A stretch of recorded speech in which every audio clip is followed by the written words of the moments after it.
Hello, welcome back to another pen talk. Thanks for tuning in, and no, your eyes do not deceive you. You have in front of you 3 wooden pens. 3 wooden pens from China.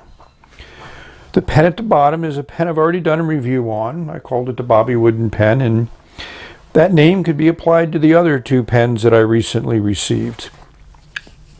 They're all extremely well machined. They look great. I mean, very interesting sizes and shapes. I mean, this runs the gambit in my view. And they are almost entirely made of wood. At least 2 of them are. And the third one has a little bit of a difference. So we're just going to take the pen I've done a review out of the picture for a minute and look at the 2 new ones. So this pen is nice, very subtle wood grain in it, really feels good in the hand, nice and smooth without being too smooth, if that makes sense. It's an unscrew cap. Now this section screws into the body, and I've lubricated these threads with beeswax and some oil, so sometimes you get, if this is not screwed in tight, when you unscrew the cap, the whole thing comes apart. That's just the nature of this. It doesn't post. That's not something that's going to happen. But the pen fits fine lengthwise in the hand. I wouldn't call it overly long. It's probably about medium dimension. That section is on the thin side, and I do have my challenges sometimes with these thin sections, and there's a big step up. But you can hold it on the barrel. And when I write with it, I find myself sometimes creeping up, and I move up and down, and that step up really doesn't bother me as much as it might. As we mentioned, this is wood on wood, and it is inked up. Just your classic converter. So this needs to be in there tight. And you can feel it tighten up, and then the cap goes on. And the threads are tight on both of these. And there you can see where it came out. So I'd say this pen is this pen you're going to have to love. The shape and design and the look and feel. It's a decent weight.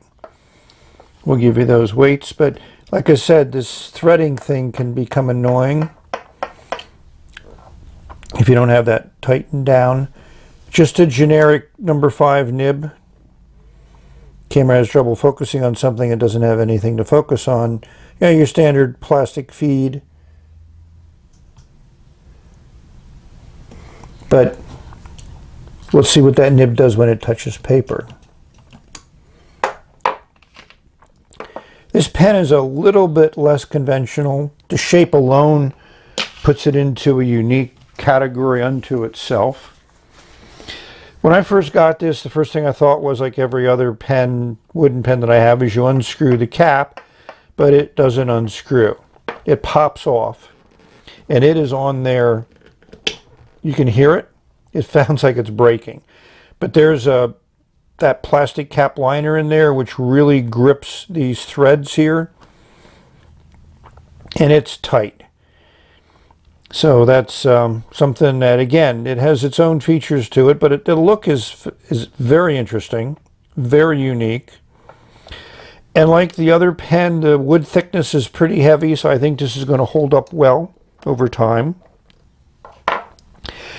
Another thing they share in common is a small section and a big step up.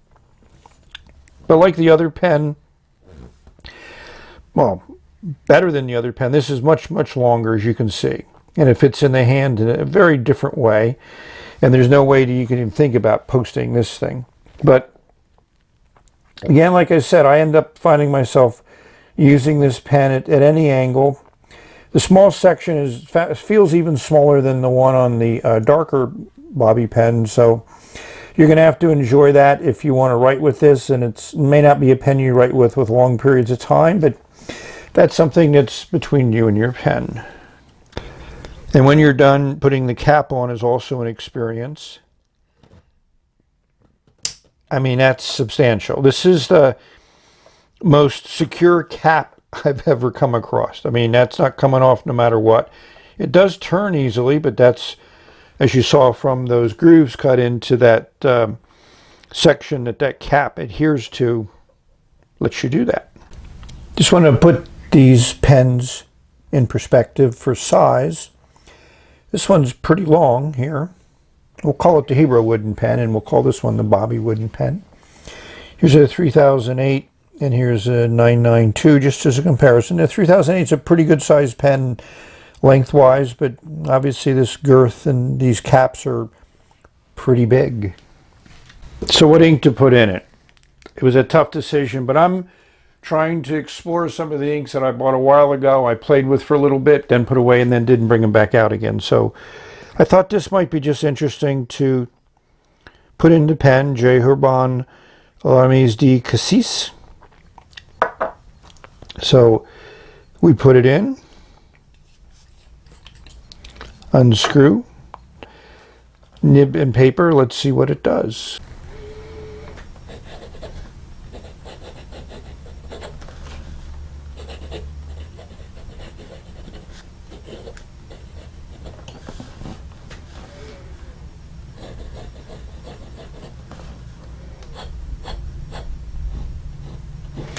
I mean, this nib, I like it. Similar to how I like the nib in the other darker wooden pen that I got from Bobby. I mean, this is smooth and wet.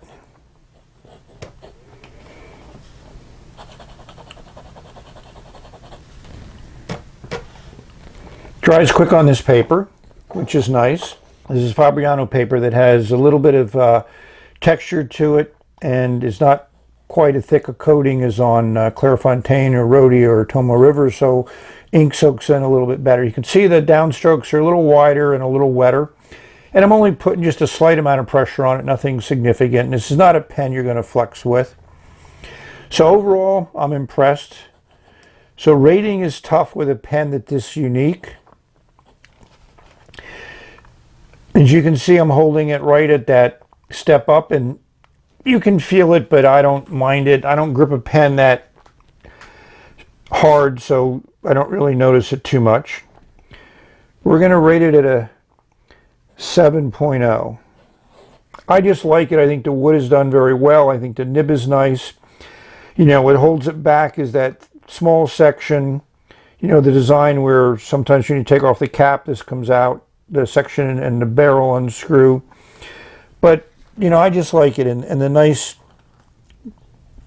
pattern in the wood is good.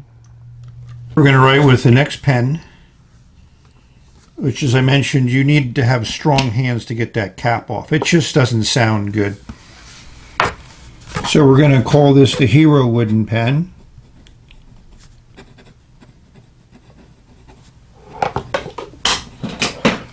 And I forgot to tell you what ink I'm using. I got this ink a long time ago from Njeka. He was selling them for a couple bucks. I got two of them. This one's on the brown family, the other one's in the purple family. And I just played with the inks a little bit, put them away, and didn't think much of it. So I brought them back out, and I'm happy that I did. So this nib is super smooth. I think you can hear that. I'm going to call it a fine like I would the other nib.